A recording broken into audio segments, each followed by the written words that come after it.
Israël est en route vers la bataille d'Armageddon et ses problèmes ne vont pas être vite résolus, ils vont plutôt empirer. Dans un avenir pas très lointain, un homme va entrer en scène. Ce sera un homme comme le monde n'en a jamais vu. Il aura le génie militaire d'Alexandre le Grand.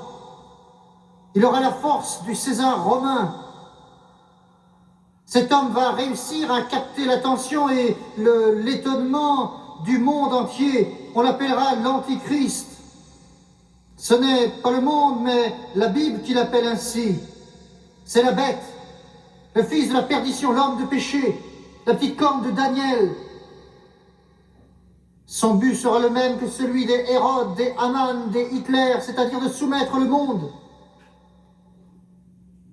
D'une façon ou d'une autre, ce génie extraordinaire, brillant et diabolique va trouver un moyen pour qu'Israël reconstruise son temple.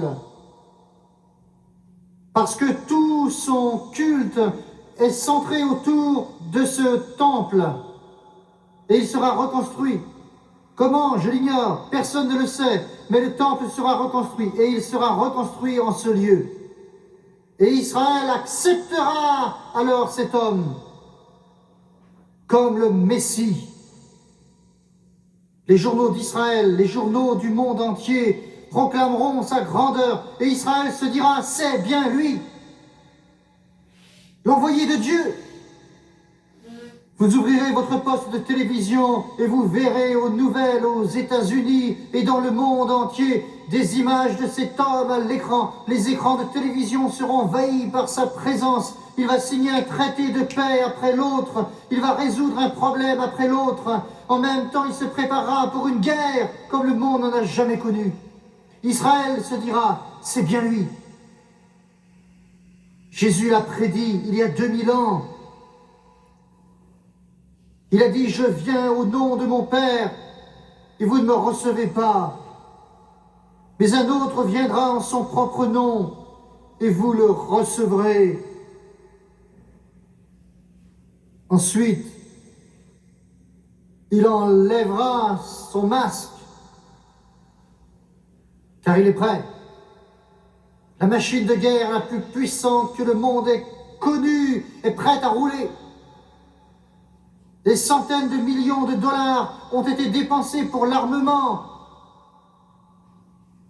Il envahira Israël et pour la première fois depuis la guerre de 48, celle de 56, celle de Yom Kippour, jusqu'à maintenant, Israël n'a jamais été vaincu, jamais arrêté.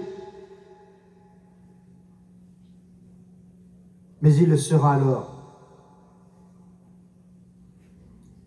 Ce que l'Amérique fera à ce moment-là, personne ne le sait, mais le monde est en route. C'est la raison pour laquelle je dis aux États-Unis, il faut aider Israël, car à ce moment-là, Israël sera attaqué et Israël sera vaincu.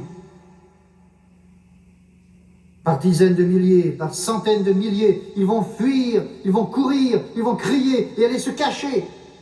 Le monde va voir tout cela, la plupart des nations vont l'applaudir, et dans les capitales, on dira, nous en sommes bien débarrassés. Savez-vous pourquoi le monde déteste les chrétiens?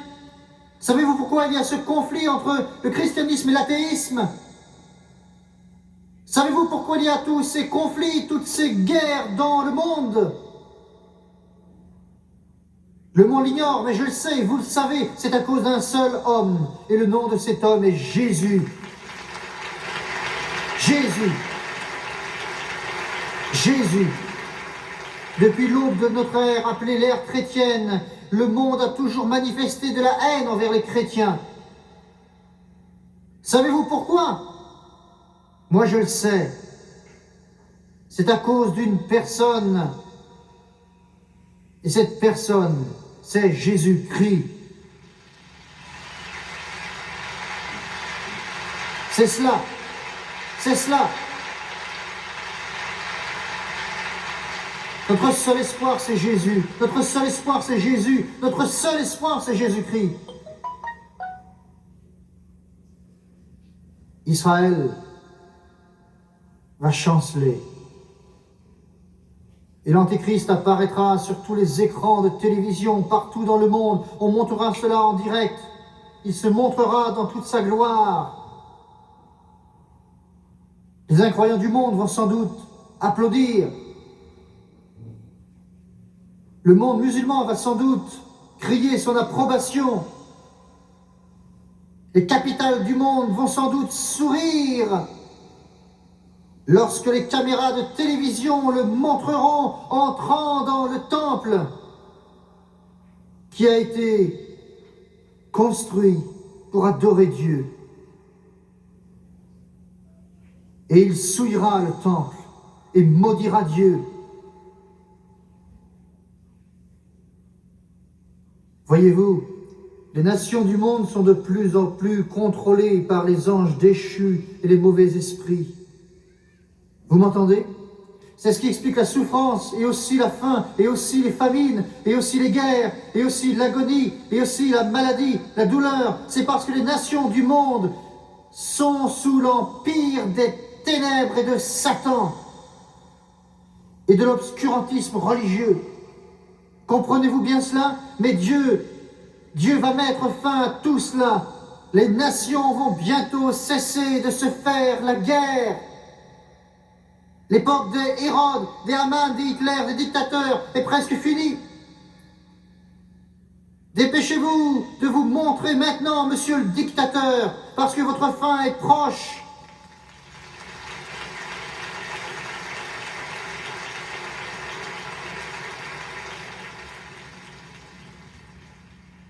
Le monde observera ce spectacle et la plupart des gens riront et s'exclameront moqueurs. Et Israël s'enfuit.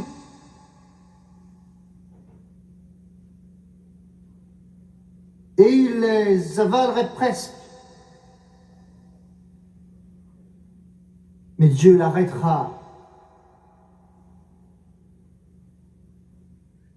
En détournant son attention, Daniel 11,44 dit « Des nouvelles venant de l'Orient et du Nord le troubleront.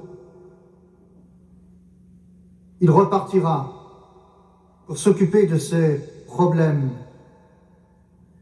Pendant ce temps, Israël reviendra à Jérusalem. Mais un instant, ici, nous arrivons à la solution finale. Adolf Eichmann a parlé de la solution finale. Himmler, la solution finale. Le diabolique Adolf Hitler, la solution finale. Éliminez-les. Buchenwald, Treblinka, Auschwitz. Maintenant, de l'enfer, sortent au pas de marche tous les esprits impurs. Ils marchent avec l'homme de péché. Il est temps de faire ce que l'Égypte aurait dû faire, ce que la Syrie aurait dû faire à Babylone et en Perse, en Grèce et à Rome, la solution finale. Megiddo. Personne ne sait si quelqu'un va aider ou non Israël. Zacharie a prophétisé il y a plus de 2500 ans. Et d'après ses propres paroles, on peut penser qu'alors aucune nation ne viendra à l'aide d'Israël et qu'au contraire, toutes les nations vont aider et soutenir l'Antéchrist. L'armée la plus puissante. Les images seront vues dans tous les salons, dans tous les foyers du monde où se trouve un téléviseur. Comme il est écrit, ils les rassemblèrent dans le lieu appelé en hébreu Armageddon.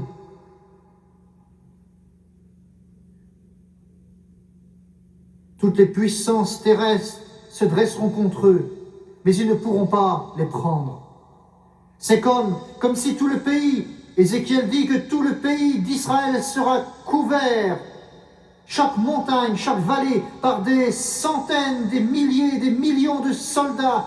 Les Libyens seront là, les Allemands seront là, les Russes seront là, une nation après l'autre. Les Chinois viendront avec leurs millions de soldats dans la vallée de Megiddo. Toutes les montagnes d'Israël seront recouvertes. Tous voudront anéantir Israël. Les journaux couvriront l'événement. Les réseaux de télévision couvriront l'événement. On pourra tout voir chez soi. Et ils annonceront: la moitié de Jérusalem est tombée.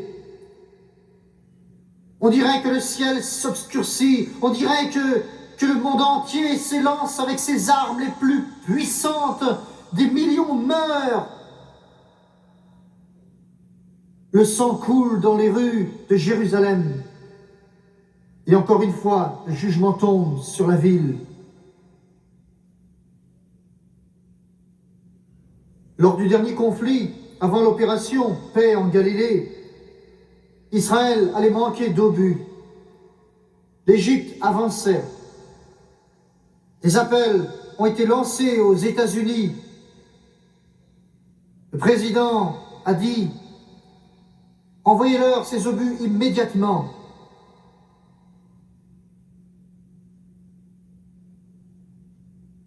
Un avion américain construit en Géorgie, le plus gros avion du monde, le ventre rempli de munitions, s'est placé sur la piste. Tous ses moteurs ronronnaient. Le pilote était prêt. On lui a donné l'ordre de décoller avec le seul avion qui puisse voler sans escale jusqu'en Israël. Il a dit: je ne décollerai que si l'ordre me vient directement du président. Et Henry Kissinger a dit: si ces avions n'ont pas commencé à rouler dans 5 minutes, je vous enlève vos galons en moins de 2.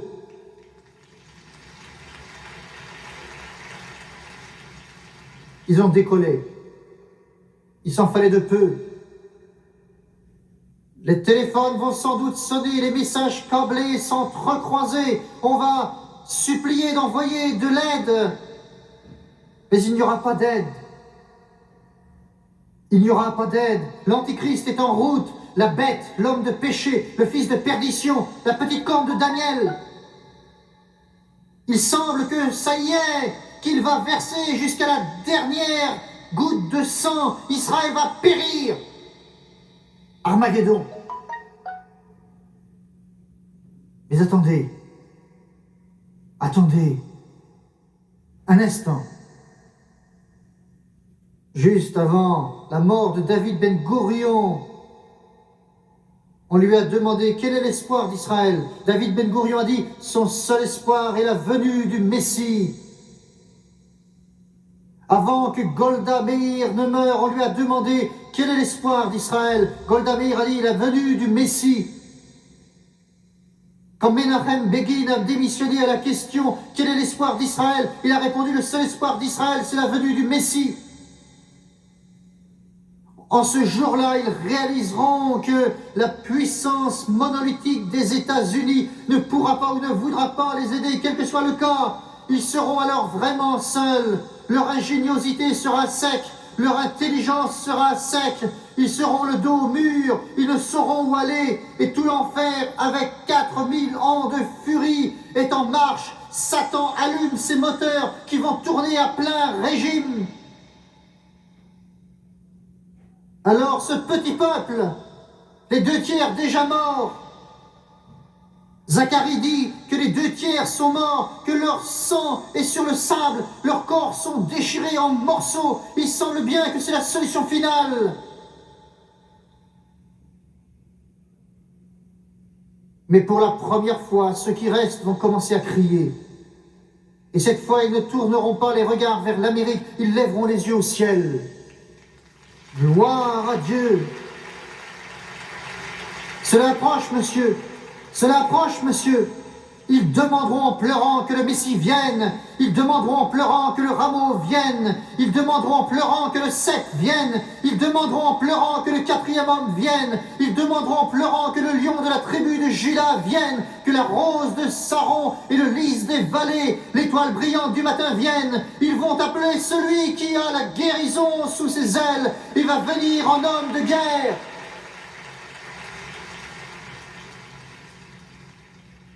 Et tout cela sera couvert par les médias en anglais, en français, en japonais, en italien et toutes les langues à la surface du globe. Les forces ennemies avancent sur tous les fronts. La moitié de Jérusalem est tombée. Ils sont coincés dans la vallée de Megiddo, la vallée de Josaphat, la vallée de Jizréel.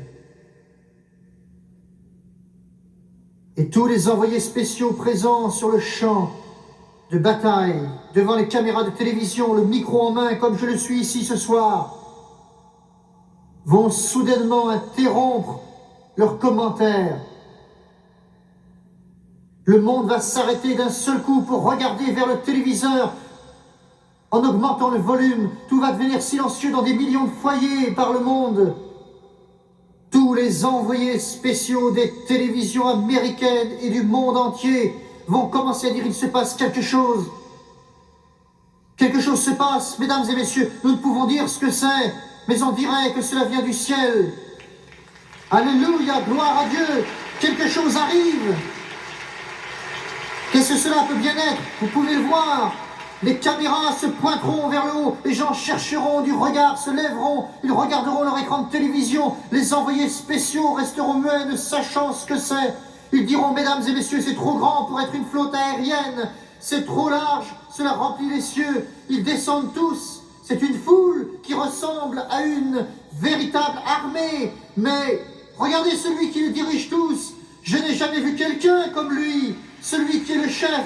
Je n'ai jamais vu quelqu'un comme lui, celui qui les dirige tous. Il brille comme l'éclat du soleil. On dirait qu'un millier de rayons émanent de ses sourcils.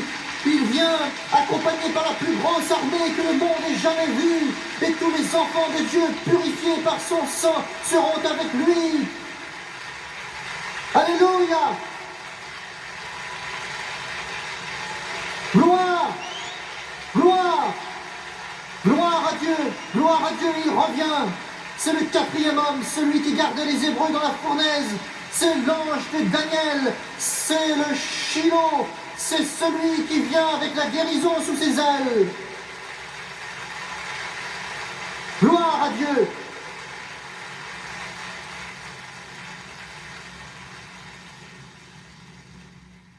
Alléluia. Je ne cesse de vous dire que nous ne servons pas un petit Jésus. Je ne cesse de vous dire qu'il n'est pas malade. Je ne cesse de vous dire qu'il n'y a pas de pauvreté au ciel. Je ne cesse de vous dire qu'il n'y a pas de maladie au ciel. Je ne cesse de vous dire que Jésus est bien vivant. Je ne cesse de vous dire qu'il est sorti du tombeau. Son corps n'est pas retourné à la poussière, mais il est parti. Les anges ont dit qu'il reviendrait. Il revient. Il revient.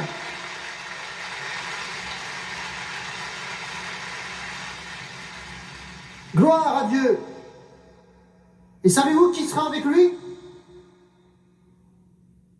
David sera avec lui. David, le chantre agréable d'Israël, celui qui a écrit « Le Seigneur est mon berger, je ne manquerai de rien. Il me dirige près des eaux paisibles. Il restaure mon âme. » Il sera avec lui. Ézéchiel aussi sera avec lui. Ézéchiel a dit qu'il est la roue au milieu de l'autre roue. Il sera avec lui. Gloire. Abraham, l'ami de Dieu, sera avec lui aussi. Isaac sera avec lui. Jacob Alléluia. sera avec lui.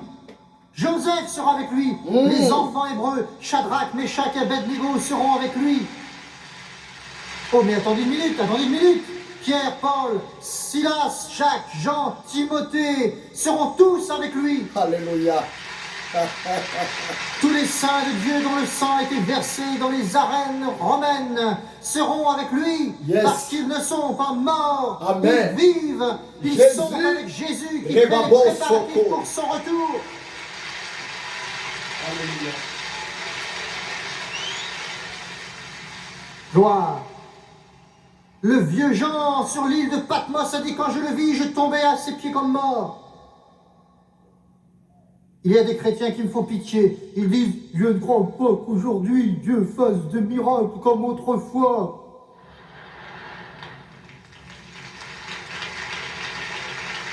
Gloire, gloire, alléluia. Il revient.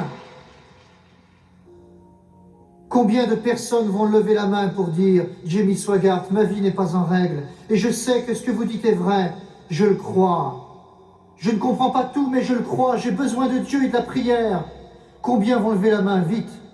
Je veux que tout le monde se lève. Je veux que vous veniez. Courez même si vous en sentez le besoin, parce que l'orage gronde à l'horizon. La tempête va éclater, il faut se dépêcher. Dépêchez-vous.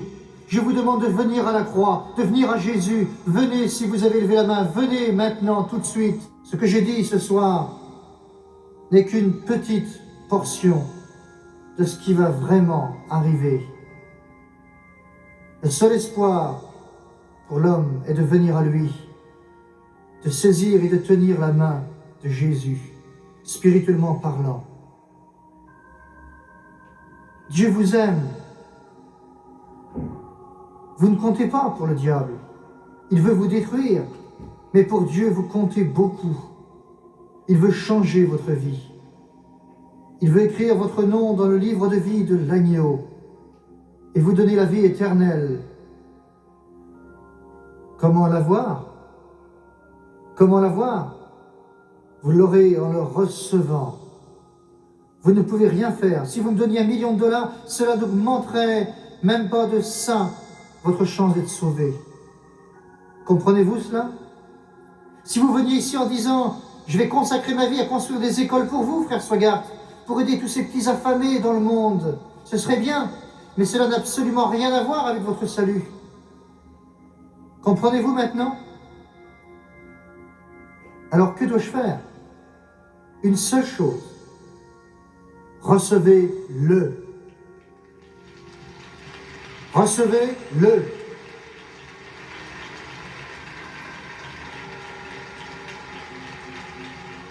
Mais que ferai-je après cela? Vous ne pouvez faire qu'une seule chose.